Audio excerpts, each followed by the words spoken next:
This is ZNS Total Sports, brought to you by Fourth Terrace Diagnostic Center.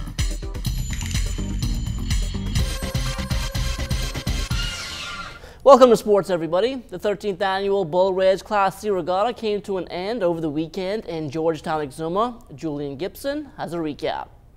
Winning 2 out of the 3 races, Bull Ridge carted away with the 2015 Bull Ridge Regatta. For Buzzy the skipper, he was simply elated.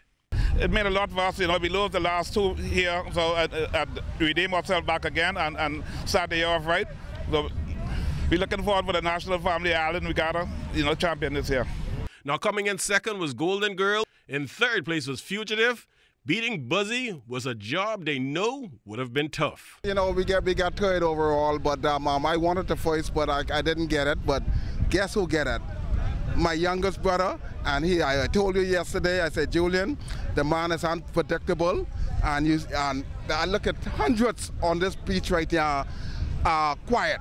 Everybody was just cheering for the first 2 boats, Golden Girl and Fugitive. There's my all boys. But I said, fellas, when you see Buzzy tack from there, it's going to be a different race, and we all see it. Reporting for ZNS Total Sports, I am Julian Gibson.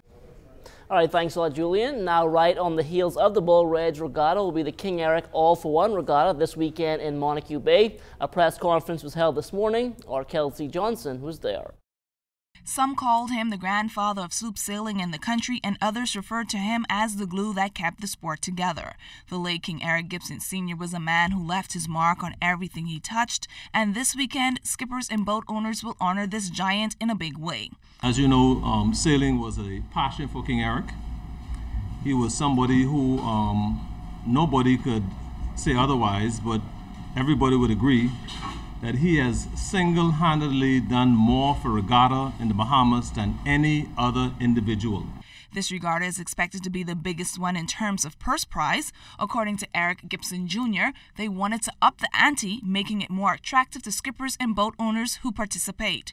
The Asu Draw Company is also on board, wanting to make a splash for a man who assisted the sport. We expect this to be the regatta of the year, of the century, a regatta that other regatta committees can look at as a goalpost and try to emulate to take the sloop sailing to another level in the Bahamas. We are proud at Asu Draw to be able to be a part of initiatives such as this that assist with such a great sport here in the Bahamas, and we'd like to continue to show our support in 2015 with continued sponsorship of this great national sport. There will be 3 races per day and 3 cup races in each class. Young junior skippers will also ride the waves this weekend. Kelsey Johnson, ZNS Total Sports. All right, thanks a lot, Kelsey. Well, the Bahamas Parents Association of Track and Field Athletes held a gathering over the weekend at the Colony Club Resort, and President Harrison Petty spoke about the progress being made by their student athletes abroad. We have very, very high expectations of our athletes, not just on the track or on the field, but we have high expectations of you in the classroom as well. And from what I understand, most of you are doing very, very well. You're adapting to the cold weather, adapting to America, adapting to the new environment. It's a lot of things to adapt to, all right? But from what I understand from your coaches, it's happening gradually, and there's no problems with Bahamian athletes. You're doing very, very well with the adaptation. However, we're going to ask you to work a little harder on those grades, and your indoor season is coming up. A lot of you have never ran indoors, or have never even seen what an indoor track is.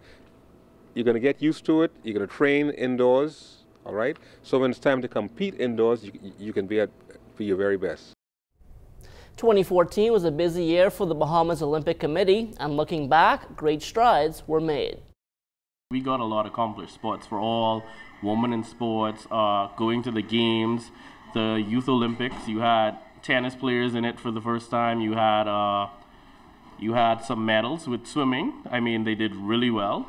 We partnered with the Ministry of Youth, and we put on an award show, the first ever Olympic Committee Awards. We honored Sir Durward, and it's just a lot of different things that we did, and I think that's what will set us apart from the different administration. We're trying to you know, be out there more and just make our presence felt. Because once your presence is felt, people will start to learn and know about the Olympic movement. There's a lot I'm still learning. The Government Secondary School Sports Association is getting ready for the second half of its basketball season. Going into the break, the C.R. Walker Knights senior boys had their fair share of struggles. However, they took full advantage of their free time over the Christmas holidays as they look to sharpen their skills. We went to the States and played a couple workouts with a couple different high schools down there over the past week, and then we came back and we're playing in this tournament. So it's a lot of things we have been improving on throughout the Christmas break. So I'm looking forward to the season to start. Now, in terms of the junior boys, the Donald Davis Pit Bulls have been as dominant as ever, and Coach Mark Hanna spoke about his expectations for the second half. We're trying to win each quarter at a time and each game at a time. We had a couple of practices over the break, and my guys are sharp and ready to go, man. We look good. T.A. Thompson is playing pretty good, and the cast even Andrew Rogers. But overall, once you come into play, it'll be smooth sailing. And that will do it for sports. Stay tuned. The Bahamas Tonight comes back after the break.